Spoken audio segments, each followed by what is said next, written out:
Bonjour les Inkies. Alors on se retrouve aujourd'hui pour un petit tuto sur les fleurs de Sakura, qui est donc le thème de la box, de la Inky Box de mai, Sakura. Voici une illustration que vous pourrez télécharger et imprimer sur le site. Voilà, so hi everybody. This is a short tutorial on how to color and do shading on sakura flowers, since sakura is the theme of our May Inky Box. So you will be able to download and print this illustration, and so here we go. Donc, ce que j'ai fait pour démarrer, j'ai pris un petit peu d'avance, j'ai pris mon Posca blanc et comme les contours étaient un petit peu foncés, je suis repassée sur les contours avec le Posca.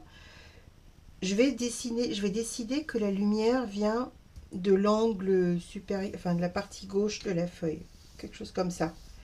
Donc ce que j'ai fait par exemple sur celle-ci, j'ai tout fait le contour blanc et là je me suis dit tiens, je vais faire que la partie où j'imagine la lumière taper et garder le contour foncé pour le foncé, comme ça fait comme un petit rappel à l'ordre quand vous arrivez là. Ah flûte, faut pas que j'oublie, c'est là où il y a la lumière. Par exemple sur la feuille, la lumière elle va taper sur cette partie de la feuille. Donc là j'ai fait que du Posca blanc sur les parties où la lumière tape, mais sinon vous pouvez faire ou rien du tout si vous aimez les contours plus foncés, ou faire tous les contours. So I cheated a bit. I started so that it could dry. I went around the flowers with a white Posca because the black lines were a bit too black. So I did the entire flower on these parts, and then on the leaves and these flowers I only put the white Posca where I can imagine the light hitting the flower or the leaf. So it's like a reminder. When you get to the white, oops, don't forget that's where the light is. So there we go, here we start. So I chose the Holbein pencils that you had in the box, various boxes. Donc j'ai choisi d'utiliser les Holbein que vous avez dans les box que vous avez eues. Alors je vais commencer par... Il y a deux techniques, on peut commencer, on va faire celle-là par exemple. On peut commencer soit par la partie foncée et monter graduellement vers le clair, ou commencer par le clair et descendre vers le foncé. Voilà, chacun a sa petite technique. Moi je vais commencer par le foncé, donc j'ai pris le Burgundy, donc le Bourgogne, et on va faire celle-là, tiens plutôt. Donc je commence par appliquer ma couleur, mais vraiment sans appuyer, en faisant des petits cercles, des petits ronds pour pas laisser trop de marques. Là j'ai imprimé sur un papier assez lisse, un petit peu épais, parce que plus épais mon imprimante n'aime pas. Mais vous pouvez vous exercer, c'est juste du papier imprimante tout bête. So I printed this on white, not very thick paper that doesn't have much grain to it, so it's nice.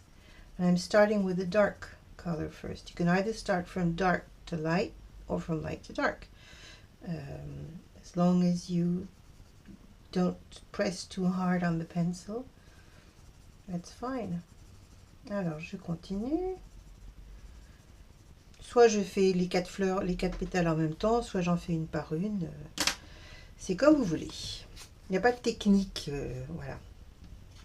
Après, je vais prendre le Strawberry et je vais continuer par ici. Donc, je repasse sur ma couleur d'avant, sur le Burgundy. Et je descends un petit peu. So I'm going over the Burgundy and just gradually putting the strawberry color. Alors la lumière elle est là, donc je continue.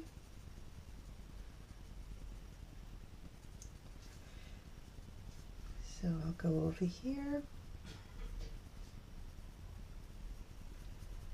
The Posca's dried, so that's okay.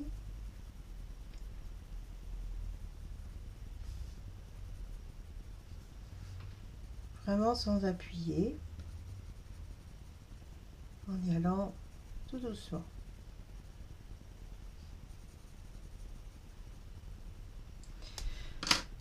Après, je vais prendre le pink. Je vais les pousser un petit peu.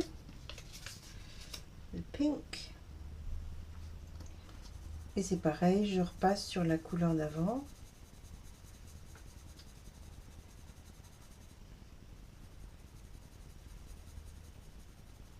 Après, ça dépend de la qualité du papier, évidemment.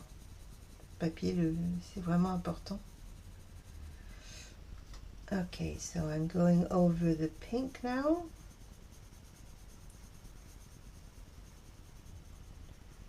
So I imagine the light here, so this would become quite light right now.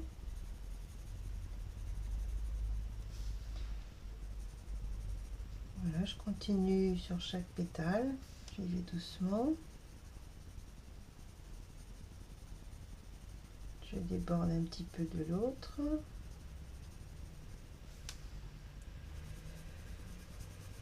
Au début, ça peut paraître un petit peu fade, mais oups, on va travailler là-dessus.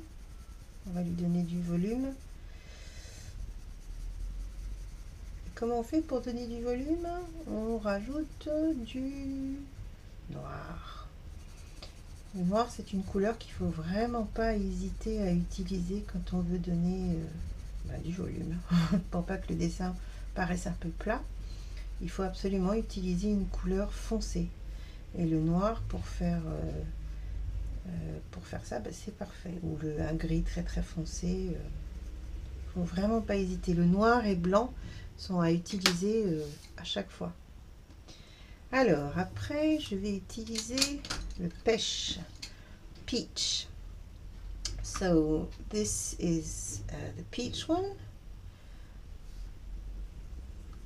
You can use different colors, of course, as long as you use, I don't know, here I have like 4 or 5, but you can use a bit less. And use, I don't know, whiter pinks, pinker pinks, fuchsia, whatever. You have as many cherry blossom flowers, different colors. So this is just an example. Alors, les couleurs que j'ai choisies, là, c'est parce que c'est celles que vous avez eues. Mais il y a autant de... Alors, la lumière, elle va taper par ici. Il y a autant de différentes variétés de fleurs de cerisier. Il y a des couleurs très très foncées, il y a des roses presque blancs. Donc voilà, n'hésitez pas à utiliser les couleurs qui vous plaisent le plus. Moi j'ai choisi celle-là puisque c'est celle que vous avez reçue dans les Holbein. Donc pour vous montrer. Alors je commence à appuyer un petit peu plus. Et je vais de nouveau du centre. Le pêche, en fait, il va servir de blender. Puisque je ne vais pas me servir d'un crayon blender. Je vais me servir du white et du pêche pour blender.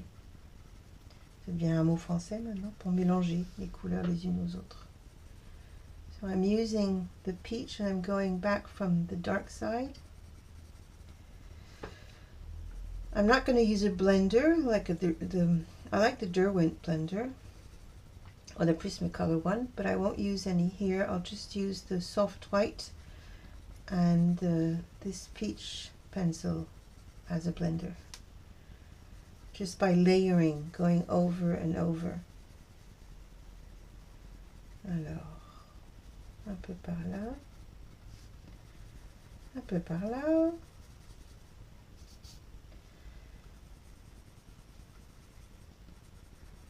Et je laisse blanc la partie où j'imagine que la lumière tape le plus. I'll leave this white where the light is supposed to be, and then I'll go over it very lightly afterwards.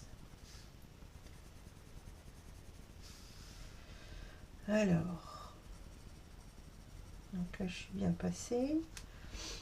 Je vais prendre de nouveau le burgundy. Je reprends. Oui, il est là. Mon burgundy. Donc une couleur foncée. Et j'accentue le cœur pour donner du volume, du contraste.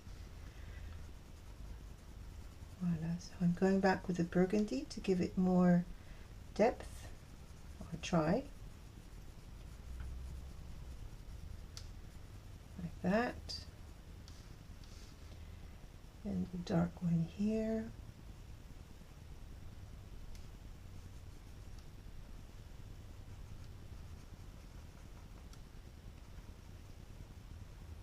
Voilà, je continue ici.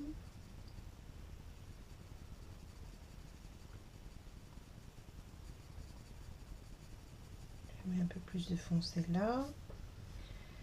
Le cœur ici.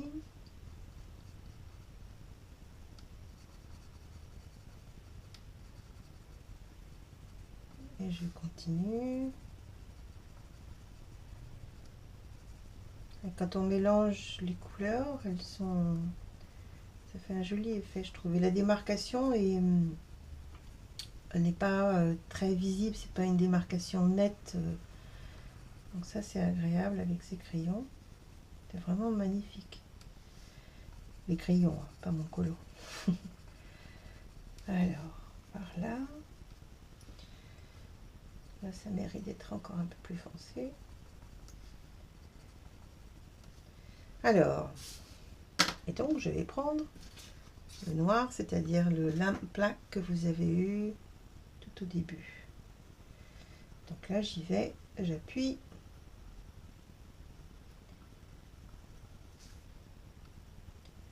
So I'm using the lamp black to give it more volume and depth.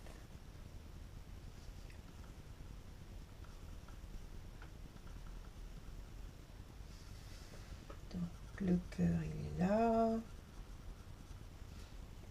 bien foncé.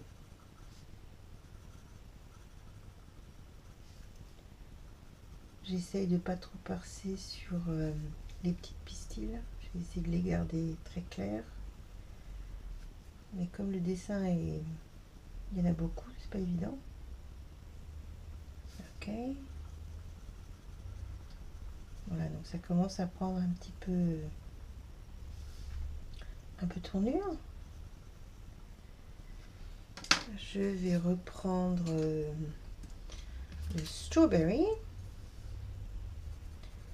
Et je repasse encore sur le centre. Donc les miennes de fleurs, elles seront... ce ne sera pas des fleurs pastel de cerisier. Ça fera partie de celles qui sont assez vives, sombres. De toute façon, j'ai du mal avec les couleurs pastel. Ceux qui me connaissent savent que moi, j'aime les couleurs vives, pétantes. Et c'est un défi pour moi de faire des couleurs douces, tendres, pastel, quoi. J'ai toujours du mal avec ça. Alors, going over with the strawberry. A bit over here.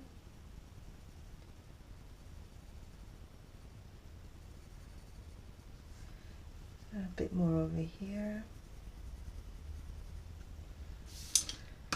Le pink.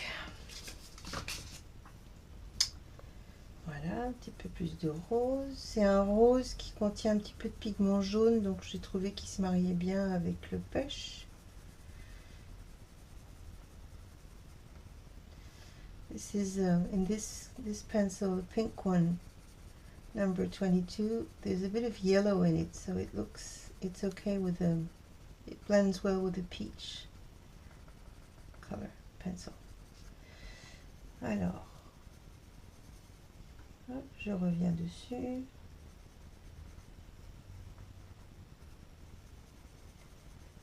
There. A bit over here.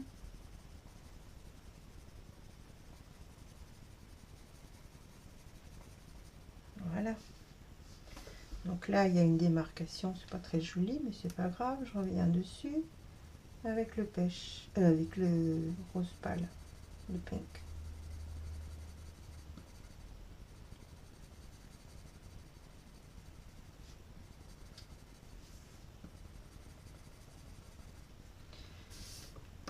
Et je reprends mon pêche. Je vais essayer de garder le même angle.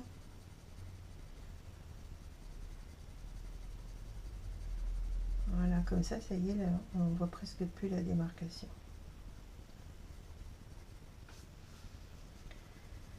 Back with my peach.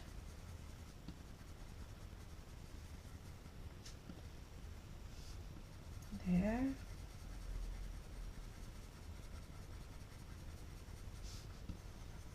I use it as a blender, it's quite good. Ça marche bien comme substitut de blender.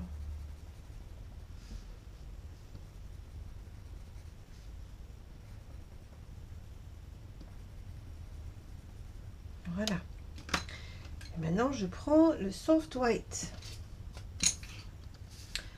Le soft white et je vais le passer sur la partie que j'ai gardée blanche. Il faut faire attention. Le Posca n'était pas tout à fait sec apparemment. C'est pas grave.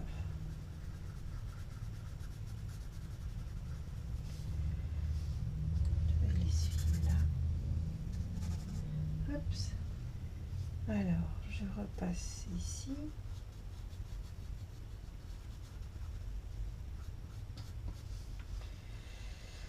Et donc la lumière, elle vient là, donc on va dire qu'elle tape, par là. Voilà. So I'm using the white, soft white, going over to, so the highlights, the white parts where the light hits are white, kind of. My Posca wasn't dry enough, I think. Voilà. Donc ça c'est un exemple. Après les traits noirs, ben, soit on peut les mettre du Posca blanc avant et recouvrir, soit les laisser, soit repasser du Posca blanc après ou avant, je sais pas, on va voir un résultat final. Alors on va faire celle-là, et donc comme ce pétale il est sous l'autre, on va le faire plus foncé pour donner du relief. Donc là je commence directement avec le burgundy. Oui, mon burgundy il est là. So this petal is under the others, so it'll be darker obviously since it's under. So I'll start directly with this one, and I go again here. Ce que je vais vous montrer, tiens, pour changer, on va commencer par le clair. Là on a commencé par le foncé, là on peut commencer par le clair. Donc la lumière toujours par là, donc la partie claire c'est ici. Donc je commence par appliquer mon crème, peach pardon, avec un crayon taillé, ce serait mieux. So I'll start, this time I'll start by using the light going to dark color pencils. So the light is there, so I try to keep a white area here, just white, so it's really white at the end. So here I can go over, doesn't matter. And I'll leave this white.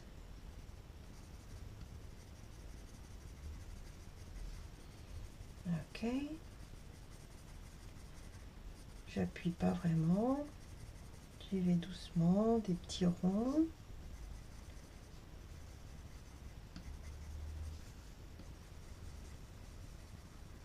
Ou des plus gros.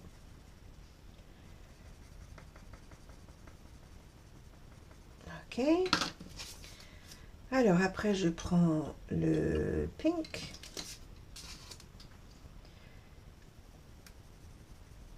Et donc pareil, je pars du centre.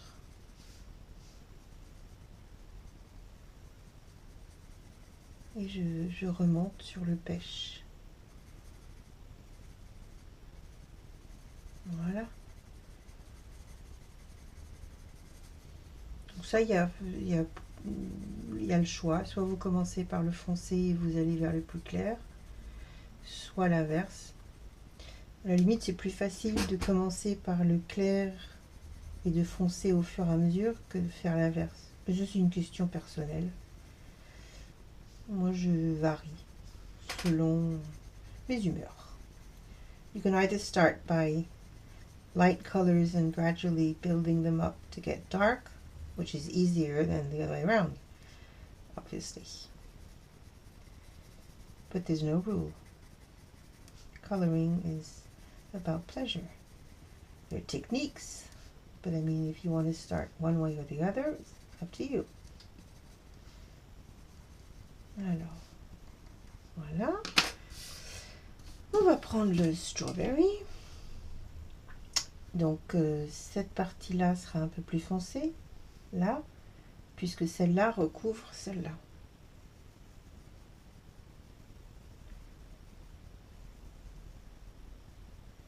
This part is a bit darker because this petal is over that one.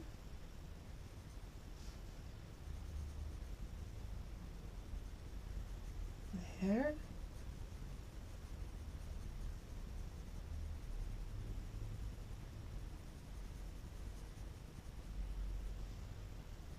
Go a bit over here, par là.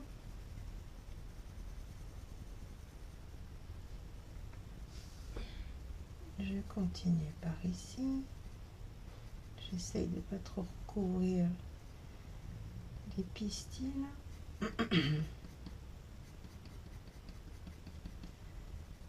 And this one's darker here also. Celle-là, elle est un petit peu plus sombre ici puisqu'il y a l'ombre de celle d'à côté. And then I go back to burgundy, le Bourgogne. C'est rigolo parce que burgundy en anglais, c'est la couleur Bordeaux. C'est aussi le vin de Bordeaux. Et alors qu'en anglais, burgundy, ça veut dire Bourgogne. C'est comme ça qu'on appelle la région de Bourgogne, c'est Burgundy et pas Bordeaux. Voilà. Alors, je mets mon burgundy. J'ai la voix qui chevrotte ce matin. J'applique le burgundy donc au centre et je remonte doucement sans appuyer trop fort. Et pareil, je passe sur celle d'avant.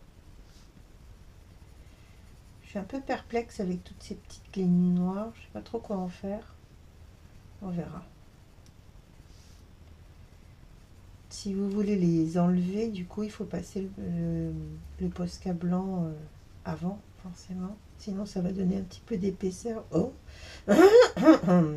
ça va donner un peu de... Ça va faire une petite couche. Si vous l'utilisez après. Ok.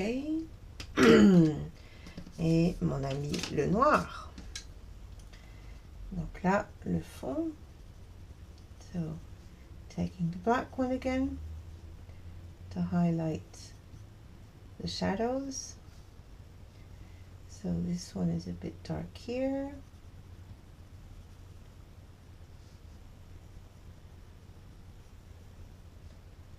Un peu par ici.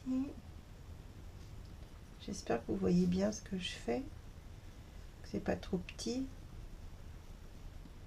que c'est visible et que mes cheveux sont pas dans le champ. Alors,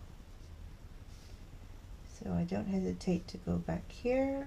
I hope you can see properly what I'm doing, that it's not too small, that my hair doesn't get in the middle of the camera. Happened before. Alors, un peu par là. Donc, n'oubliez pas d'utiliser le crayon noir. Certaines se reconnaîtront, n'est-ce pas?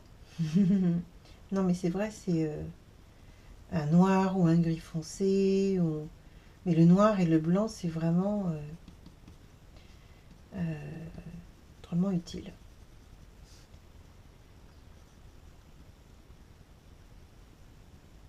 Voilà. Je crois que je vais reprendre le pêche un peu. Using the peach one again. Going over. There. You see how it blends? Ça permet de vraiment mélanger, de ne pas se servir d'un blender. Utiliser cette technique-là, c'est pas mal non plus.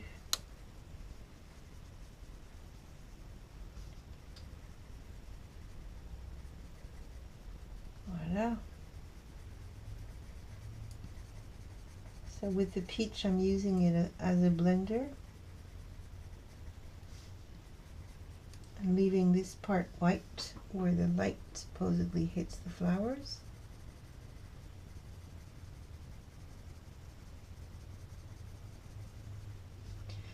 Alors évidemment, il y a des techniques qu'on peut pas on peut pas vraiment les modifier. L'ombre, si elle vient de par là, faut être logique, faut être cohérent et pas faire la lumière qui vient de ce côté-là. Les couleurs, les matières, tout ça, vous pouvez changer, mais l'ombre et la lumière, c'est un fait. On peut pas vraiment... Après, si vous voulez pas être réaliste, entre guillemets, vous pouvez faire comme vous semblez, comme, voilà, comme vous voulez. Ça, c'est juste une question un petit peu de réalisme, mais personne n'est obligé d'y adhérer. Okay, so, how's this going?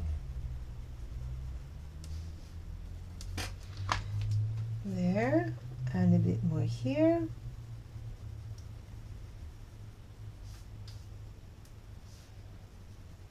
Un petit peu ici. Je repasse sur la foncée.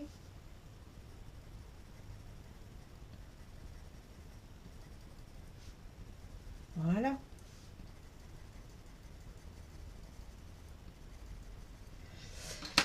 Et le blanc. Le blanc, le soft white. Here's my soft white. Oups. Je fais attention qu'il n'y ait pas de résidus. Et donc, je passe le soft white ici. En débordant un peu là.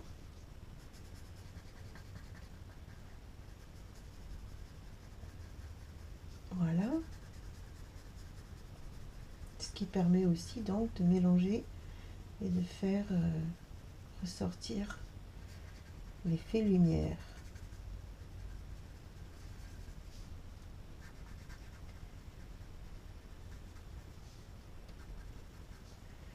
Okay, so how's this looking?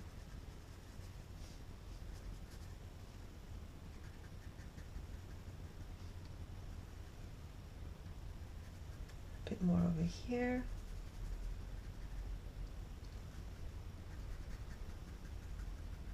Over here and over here.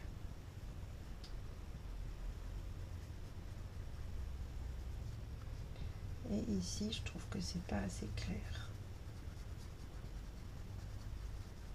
Je sais pas si ça se voit avec la caméra, mais ça éclaircit bien. Voilà. Donc vous voyez, c'est vraiment pas difficile. Il faut juste essayer de visualiser l'ombre et la lumière, c'est tout. Et puis après les dégradés, vous y allez doucement sans trop appuyer. Et un dernier burgundy. Ici, je trouve un petit peu pas l'autre celle-là.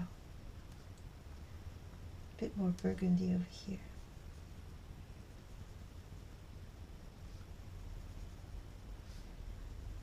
the center.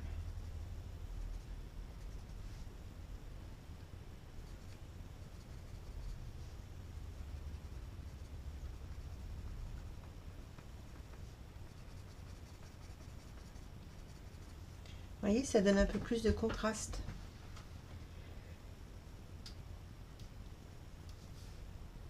Un petit peu par là.